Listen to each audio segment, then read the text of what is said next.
আসসালামু আলাইকুম আহমতুল্লাহ। কেমন আছো তোমরা সকালে? আজকে আমরা শিখব কন্ট্রাকশন। কন্ট্রাকশন শব্দের অর্থ হলো সংকোচন করা, সংক্ষেপণ করা। এই সংকোচন করা, সংক্ষেপণ করা কখন হয়? ইংরেজির ক্ষেত্রে সাবজেক্টের সাথে অক্সিলারি ভার্বের সংক্ষেপণ, এটাকে বলে কন্ট্রাকশন। তো কন্ট্রাকশন কত প্রকার? দুই প্রকার। একটা হলো অ্যাফার্মেটিভ আর একটা নেগেটিভ। তো আজকে আমরা নেগেটিভ এর কিছু কন্ট্রাকশন দেখবো ইনশাল্লাহ। দেখেন,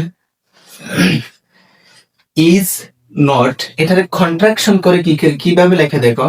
ইজ নট এটাকে কন্ট্রাকশন করে কিভাবে লেখে? ইজন্ট। কি লেখে? ইজন্ট। তারপরে আর নট এটাকে কন্ট্রাকশন করে ছোট করে সংক্ষেপণ করে কি লেখে? আরন্ট। তারপরে দেখেন, ওয়াজ নট এটাকে কন্ট্রাকশন করে কি লেখে? ওয়াজন্ট। কি লেখে? ওয়াজন্ট। তারপর দেখেন, ওয়ার নট এটাকে কন্ট্রাকশন করে সংক্ষেপণ করে কি করে লেখে? ওয়ারেন্ট। তাইলে দেখেন, দুইটা ওয়ার্ডকে একত্রে করে লেখে, দুইটি সেন্টেন্সকে একত্রে করে লেখার নাম হলো কি? কন্ট্রাকশন। বড় কিছুকে ছোট করার নামই হলো কন্ট্রাকশন। আর কন্ট্রাকশন এগুলো না জানলে ইংরেজির ক্ষেত্রে অনেক অনেক ভুল হয়ে থাকে। তো কন্ট্রাকশন গুলো জানা আমাদের ভেরি ভেরি ইম্পর্টেন্ট।